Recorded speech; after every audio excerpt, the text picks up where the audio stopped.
ముగించాం. ఈ రోజుతో 47. చాలా చోట్ల ప్రార్థన జరిగాయి, చర్చిలో ప్రార్థన జరిగాయి, ప్రతి కుటుంబం దగ్గర ఇంచుమించుగా ప్రార్థనలు జరిగాయి. నేను మొదటి రోజు ఒక మాట అనుకున్నాను, ప్రతిరోజు ఒక్కరోజు కూడా మానకుండా ఈ 47 దినాల్లో ప్రార్థన వచ్చిన వాళ్ళకి ఒక మంచి గిఫ్ట్ ఏదైనా ఇద్దాం, అది కూడా నాదైనది ఇద్దాం, నాది ఇద్దాం అని నేను అనుకున్నాను. ఇంత మందిలో ఇద్దరే, మిగతా ఏదైనా కారణాలు కావచ్చు మనం రాలేకపోవడానికి, ఇద్దరే. ఏంటి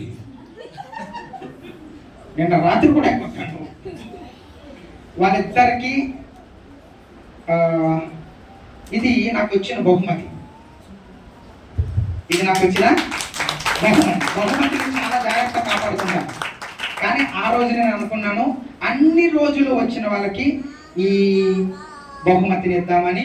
ఈ సమయంలో మరి కళ్యాణిని నేను ముందుకి ఆహ్వానిస్తా ఉన్నాను. కళ్యాణికి ఇంకొక చిన్న బహుమతి కూడా ఇస్తా ఉన్నాను.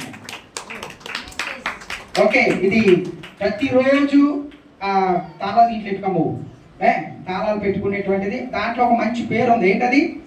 జీసస్. ఓకే, సమయంలో కుమార్తె ముందు పిలుస్తా ఉన్నాను. సంఘం తరఫున ఈ యొక్క బహుమతిని పెడుతూ అనుకుంటున్నాను. కలిగి తప్పగలం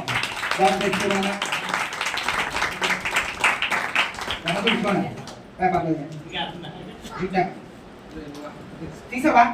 ఆయన ఏదో అంటారులే, చదవట్లేదు, పర్లేదులే. గాడ్ బ్లెస్ యు నాన్న, మే గాడ్ బ్లెస్ యు నాన్న. Very good. ఇంకొకరు, ఇది కూడా నాకు చాలా ఇష్టమైనటువంటి పుస్తకం. ఏంటంటే నాకు నా ఫ్రెండ్ అమెరికా నుంచి పంపించాడు. ఇందులో 365 రోజులకి ఒక డైలీ బ్రెడ్. ఓకే, ఇది నాకు చాలా ఇష్టమైన సారథి నేను ఇస్తున్నాను. ప్రతిరోజు దాంట్లో డేట్ ఉంటుంది, ఆ డేట్లో నేను అది చదువుకోవాలా. ఓకే, ఒక గొప్ప దీవెనలు పొందాలని నాకు ఆశ. నీ మీద, ఇంకొకరి మీద నాకు మంచి ఆశ ఉంది, సంఘం మీద. దాన్ని బట్టి నీకు నేను ఈ బహుమతిని ఇస్తున్నాను. చెప్పగలరు ఒకసారి? ప్రతిరోజు మారకుండా వచ్చినందుకు.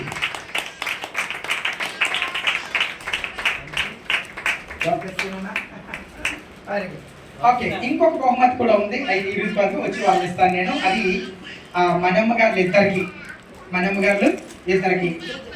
ఇచ్చేవాళ్ళు లేరు కదా. ఎందుకంటే 46 రోజులు వాళ్ళ కోసం ఉన్నది. మనమ్మ గారు వాళ్ళిద్దరికి వచ్చే వారం మంచి బహుమతులు తీసుకొస్తాను.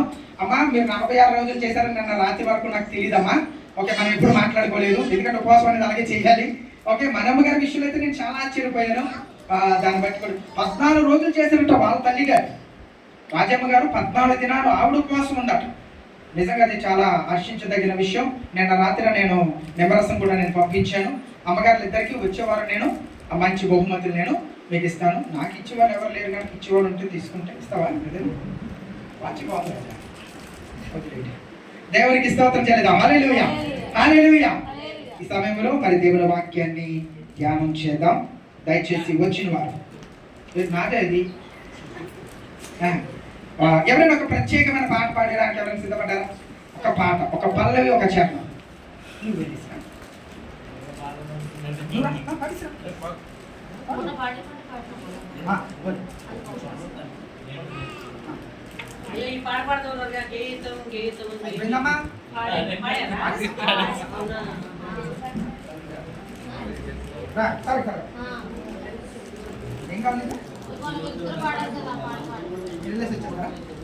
కాన్కు టైంలో పాడింది కదా నానా.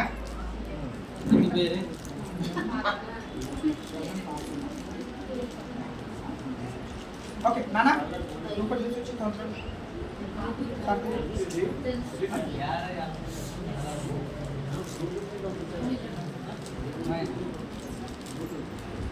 ఎవరైనా పాడుతున్నారా? ఎవరైనా పాట పాడతారా? పాడమ్మా, పాడాలి. ఓకే, ఈ సమయంలో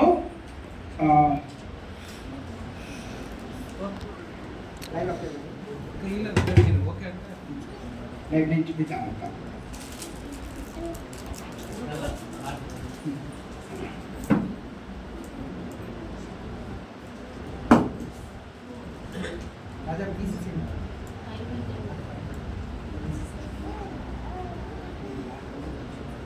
అపోస్తల కార్యాల్లో యేసు ప్రభు పునరుద్ధరణ తర్వాత 40 దినాలు శిష్యులు కనపడుచు ఆ తర్వాత ఆరోహణమై వెళ్ళిపోయారు.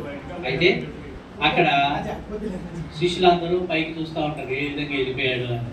ఇంకా అలాగే చూస్తూ ఉంటే దూతలు వారికి చెప్తున్నామండి ఏ రకంగా యేసు ప్రభు పైకి వెళ్ళారో అదే రకంగా రాప్చర్ రోజు అంటే సెకండ్ కమింగ్ అంటారు కదా, మధ్యాకాశం వరకు వచ్చిన రోజు మనం కూడా అలాగే తిరిగి వస్తాము. అప్పుడున్న పరిస్థితి ఏ విధంగా ఉంటుందో ఈ పాటలో మనం చూడగలుగుతాం. నేడు రేపు నా ప్రియుడేసు మేఘాల మీద ఏ తెంచును, నేడు రేపు నా ప్రియుడేసు మేఘాల మీద ఏ తెంచును, మహిమాన్వితుడై ప్రభు యేసు మహీస్థలమునకు ఏ తెంచును, మహిమాన్వితుడై ప్రభు యేసు మహీస్థలమునకు ఏ తెంచును, నేడు రేపు నా ప్రియుడేసు మేఘాల మీద ఏ తెంచును, చీకటి కమ్మును